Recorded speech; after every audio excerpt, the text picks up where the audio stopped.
Hello viewers, अस्सलाम वालेकुम। Welcome to Brightmatics. मैं जो है MBBS के फाइनल ईयर के सब्जेक्ट्स के ऊपर सीरीज ऑफ वीडियोस स्टार्ट करने वाली हूँ। ठीक है, in which I will be uploading videos regarding, पहले मैं फाइनल ईयर के सब्जेक्ट्स से स्टार्ट होंगी, उसके बाद then I will move towards fourth year, third year, second year इंशाल्लाह। ठीक है, तो मैंने जो टॉपिक अभी स्टार्ट लिया है that is pulmonology. General medicine pulmonology की वीडियो से हम स्टार्ट करेंगे। ठीक है, और उसके अंदर जो सबसे जो मेन टॉपिक है that is about lung diseases. ठीक है, क्योंकि हम उसको उसकी क्लासिफिकेशन पे देंगे किस तरह से होती है बेसिकली। ठीक है, उसके बाद फिर हम उनको further as a topic wise करते जाएंगे।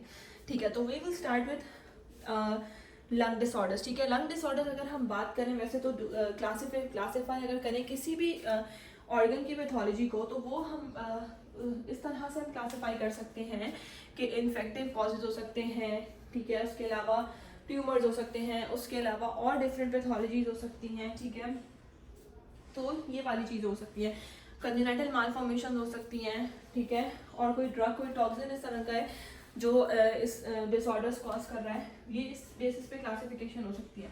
लेकिन जो लंग की बेसिस पे जो मेन क्लासिफिकेशन है वो हम उसमें उस डिसऑर्डर्स को दो में क्लासिफाई करते हैं। एक होती है ऑब्स्ट्रक्टिव डिजीजेस और दूसरी टाइप की डिजीजेस होती हैं डिस्ट्रक्टिव डिजीजेस।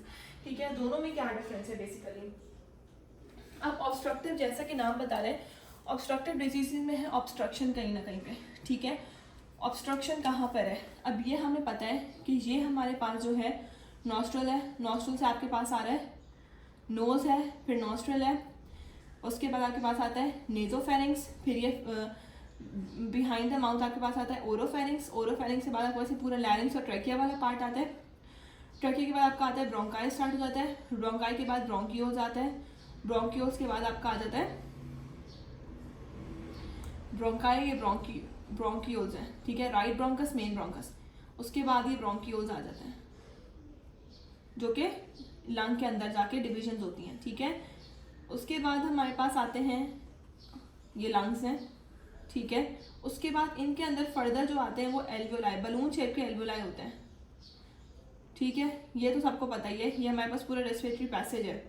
ओके, तो अब हमारे पास सबसे पहले जो है एयर एंटर होगी नॉस्ट्रल के थ्रू, फिर वो जाएगी किसमें, नेजोफेरिंग्स में, फिर ओरोफेरिंग्स में, फिर ट्रैकिया या larynx, then we have larynx या glottis, then we have trachea, उसके बाद दो right main bronchus, left main bronchus, ये दो ब्रोंकस हैं, फिर ब्रोंकियोल्स हैं आगे, फिर आगे ब्रोंकियोल्स, फर्दर दो टाइप के ब्रोंकियोल्स होते हैं, टर्मिनल ब्रोंकियोल्स होता है, रेस्पिरेटरी ब्रोंकियोल्स होते हैं, और एल्वियोलाई होता है। लंग का जो मेन जो यूनिट है गैस एक्सचेंज का वो क्या है, SNI है।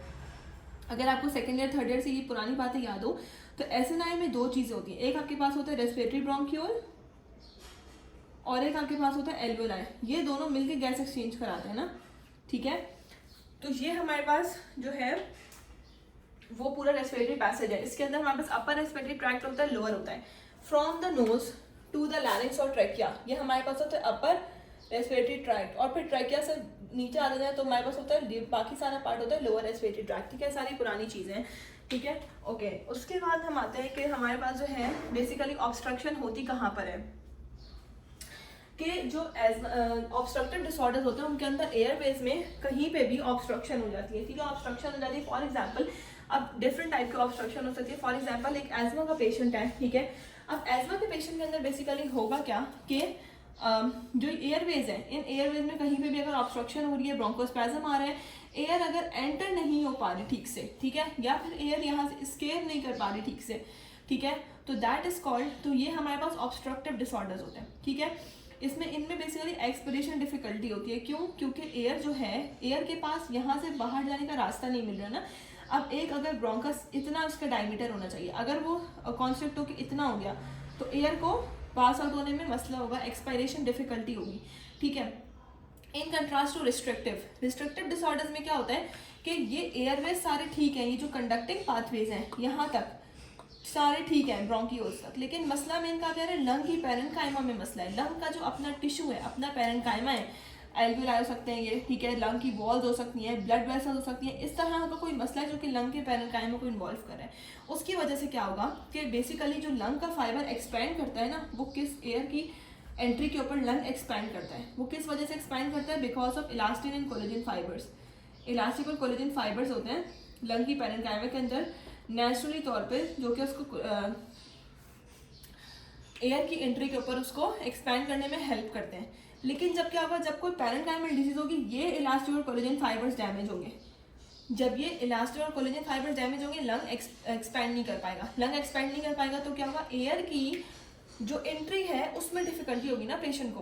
पेशेंट क्या होगा कि ये एल्वुलाई है, ठीक है, अब यहाँ से तो एयर आ रही है, लेकिन जो एल्वुलाई के नीचे जो ब्लड वेसल है, गैस एक्सचेंज नहीं हो पा रहा उसमें से, लंग इतना एक्सपेंड नहीं कर पा रहा, लंग इतना वॉल्यूम ऑफ एयर इनहेल नहीं कर पा रहा, ठीक है। तो यहाँ पर मेनली आएगी इंस्पिरेशन की डिफिकल्टी आएगी पेशेंट को, ठीक है। उसके बाद हमारे पास क्या होता है, ऑब्स्ट्रक्टिव में एयरवे रेजिस्टेंस बढ़ जाता है ना, कि एयरवे का जो रेजिस्टेंस है, एयरवे आपका जो है वो नैरो डाउन हो गया। कोई ऑब्स्ट्रक्शन है, that might be partial obstruction, that might be complete obstruction, ठीक है। तो क्या होता है कि एयरवे रेजिस्टेंस बढ़ जाता है, जिसकी वजह से एयर के फ्लो में मसला होगा, ठीक है। जबकि रिस्ट्रिक्टिव में क्या होगा, डिक्रीज लंग कंप्लाइंस डिक्रीज हो जाएगी। वही बात है ना कि टिश्यू जो है वो एयर को अपने अंदर इनकॉर्पोरेट नहीं कर पा रहा है, एक्सपेंड नहीं कर रहा लंग, तो उसकी कंप्लाइंस नहीं अच्छी, ठीक है। तो रिस्ट्रिक्टिव मतलब उसकी बेसिकली अगर हम नाम पे देखें, ऑब्स्ट्रक्शन है पाथवे के अंदर, ठीक है। रिस्ट्रिक्टिव मीन्स रिस्ट्रिक्शन है, ठीक है। बेसिकली आधी चीज़ तो ना मेडिसिन की आपको समझ में आ जाएगी जब तक आप उसके नेम अच्छी तरह से याद रखेंगे, ठीक है। सेकेंड हमारे पास एयर फ्लो रेट्स, जाहिर सी बात है एयर के कंडक्शन में मसला है ना, ये सारे जो एयर पैसेजेस हैं उनमें मसला है कंडक्शन में, तो एयर फ्लो के जो रेट्स होंगे वो डिक्रीज हो जाएंगे। जबकि यहाँ पर क्या होगा, अब एक चीज़ होती है लंग वॉल्यूम और कैपेसिटीज़, ठीक है। लंग वॉल्यूम और कैपेसिटीज़ का मैं एक लेक्चर अपलोड करूँगी, उसके अंदर बेसिकली मैं बताऊँगी कि कितने वॉल्यूम्स होते हैं और कितनी कैपेसिटीज़ होती हैं और ये हमें किस तरह से हेल्प करते हैं, ठीक है, डिफरेंट डिजीज़ को आइडेंटिफाई करने में। वो आपने बस अभी इतना याद रखें कि वो डिक्रीज हो जाता है रिस्ट्रिक्टिव लंग डिजीज़ के अंदर, ठीक है। अब एक हमारे पास होता है FEV1/FVC रेशो। ये क्या होता है, इसके बारे में मैं आपको बताती हूँ। नॉर्मली क्या होता है, एक नॉर्मल इंसान जो है वो एक्सपिरेशन के अंदर, मैं बस अभी इन दोनों को ब्रीफली से एक्सप्लेन कर देती हूँ, वैसे ये लंग वॉल्यूम और कैपेसिटीज वाला टॉपिक के अंदर है। FEV1 is force expiratory volume 1, volume in first second, that is why इसके नीचे 1 है, ठीक है। सेकेंड हमारे पास फोर्स वाइटल कैपेसिटी, ठीक है। अब ये दोनों चीजें हैं क्या, नॉर्मल इंसान क्या होता है कि जब हम एक्सपायरेशन करते हैं तो जो हमारी एक्सपायरेशन का फर्स्ट सेकंड होता है, 80% ऑफ एयर जो एक्सपायर होनी चाहिए उस फर्स्ट सेकंड में एक्सपायर हो जाती है, ठीक है। तो नॉर्मल लोगों के अंदर क्या होता है, FEV1/FVC रेशो जो होता है दैट इज ग्रेटर देन 80%। क्या होता है, force vital capacity. Force vital capacity basically ये है कि हमारे पास जो है मैं आगे जाके इसके डिटेल बताऊंगी, ठीक है। अभी अगर बताऊंगी तो आपने कंफ्यूज हो जाना है। बस इतना याद रखें कि FEV1 जो है नॉर्मल लोगों के अंदर क्या होता है कि फर्स्ट सेकेंड के अंदर एक्सपिरेशन के 80% ऑफ एयर एक्सपेल हो जाती है। तो क्या होगा कि जब ऑब्स्ट्रक्शन होगी, अब बेसिकली हमने ये तो पढ़ लिया कि यहाँ पे एक्सपिरेशन में डिफिकल्टी होगी, जब आपके पास ऑब्स्ट्रक्शन होगी तो क्या इतनी एयर एक्सपेल हो पाएगी, नहीं हो पाएगी। तो बेसिकली क्या होगा कि हमारे पास जो न्यूमरेटर है वो कम हो जाएगा, जब न्यूमरेटर कम हो जाएगा तो ओवरऑल रेशो भी कम हो जाएगा, है ना। तो क्या होता है कि ऑब्स्ट्रक्टिव डिसऑर्डर्स के अंदर FEV1/FVC रेशो नॉर्मल से डिक्रीज हो जाता है, ठीक है।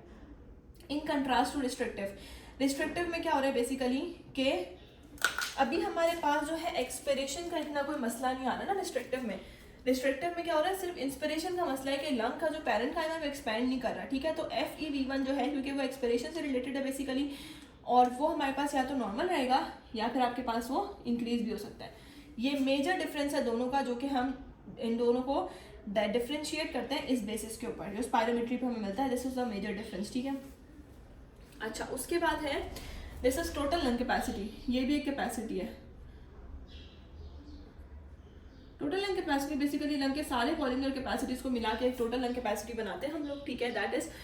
तो अब हमारे पास क्या होगा, टोटल लंग कैपेसिटी या तो नॉर्मल होगी या फिर इंक्रीज होगी इसके अंदर, ठीक है, क्योंकि लंग का पैरेन्काइमा नॉर्मल है। लंग कैपेसिटी बेसिकली क्या है कि सारे volumes of air in a lung, जब पैरेन्काइमा नॉर्मल है तो लंग कैपेसिटी नॉर्मल होगी। वहाँ पर क्या होगा, बड़ी भी हो सकती है।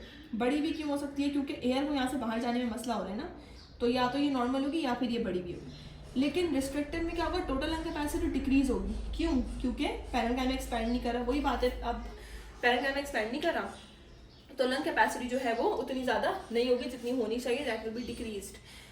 अब हम आते हैं इसकी जो डिजीजेज, ऑब्स्ट्रक्टिव डिजीजेज के अंदर कौन कौन सी डिजीजेज आती हैं। मेनली हमारे पास जो ऑब्स्ट्रक्टिव में एजमा आता है, ठीक है। एजमा के अंदर क्या होता है, ब्रोंकोस्पैज्म हो जाता है, जिसकी वजह से एयर जो है बाहर नहीं जा पाती है। एलर्जिक इसकी जो है एटोपी की हिस्ट्री होती है, एलर्जिक इसकी पैथोजेनेसिस है, ठीक है। सेकेंड हमारे पास आता है सीओपीडी। सीओपीडी के अंदर दो आते हैं, एम्फाइसेमा आता है और क्रॉनिक ब्रोंकाइटिस आता है, ठीक है। ब्रोंकिक्टेसिस आता है, सिस्टिक फाइब्रोसिस आता है, ब्रोंकियोलाइटिस आता है। ये सारे एयरवे डिसऑर्डर्स हैं। एयर कंडक्टिंग सिस्टम जो है, जो कंडक्ट कर रहा है एयर को बाहर और अंदर, उसमें जब ऑब्स्ट्रक्शन होगी तो ये सारे डिसऑर्डर्स होते हैं, ठीक है। अब रिस्ट्रिक्टिव में आता है। रिस्ट्रिक्टिव में हमारे पास दो तरह के होते हैं, या तो पैरेन्काइमल है या फिर एक्स्ट्रा पैरेन्काइमल है।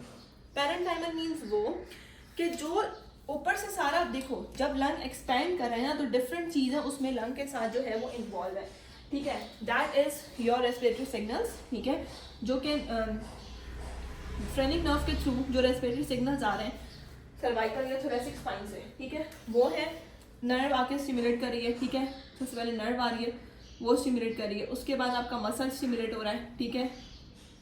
मसल में आपके कौन कौन से मसल आते हैं, डायफ्राम आता है, ठीक है, और external and internal intercostal muscles आते हैं, ठीक है। इंटरनल इंटरकॉस्टल्स लिख देते हैं इसको, खाली इंटरकॉस्टल मसल्स आते हैं। ये सारी फिजियो की बातें सेकेंड ईयर की, ठीक है। मसल इन्वॉल्व है, मसल वो एक्शंस परफॉर्म करेगा नर्व की कंडक्शन के ऊपर, तो फिर हमारे पास रेस्पिरेशन होगी ना, फिर लंग ठीक से एक्सपैंड करेगा। अब कोई भी ऐसा मसला, और फिर मसल जो है फिर वो जो है लंग के पैरेन्काइमा को स्पेस देगा कि वो एक्सपैंड करे, ठीक है। जैसे डायफ्राम क्या होता है कि इंस्पिरेशन में डायफ्राम नीचे मूव करता है ताकि थोरेसिक कैविटी का वॉल्यूम बढ़े और एयर अंदर आए, ठीक है। तो अब हम बात करते हैं कि अगर पैरेन्काइमल डिसऑर्डर होंगे, ये पूरा पाथवे ठीक है, ये भी ठीक है, ये भी ठीक है, बस मसला यहाँ पर आ रहा है, तो तब भी पैरेन्काइमा एक्सपैंड नहीं करेगी। तो दीज आर पैरेन्काइमल डिसऑर्डर, जिसके अंदर आता है सार्कोइडोसिस आता है। ये ऑक्यूपेशनल लंग डिजीजेज है बेसिकली, जिसके अंदर क्या होता है कि डिफरेंट न्यूमोकोनियोसिस हो गया, सार्कोइडोसिस हो गया, इडियोपैथिक पल्मोनरी फाइब्रोसिस हो गया, जिसकी वजह से इसके अंदर क्या होता है, रिस्ट्रिक्शन हो जाती है, ठीक है। और अभी हम जब इनके बारे में सेपरेटली बात करेंगे तो मैं आपको बताऊंगी कि ये ऑक्यूपेशनल लंग डिजीजेज होती हैं, ठीक है।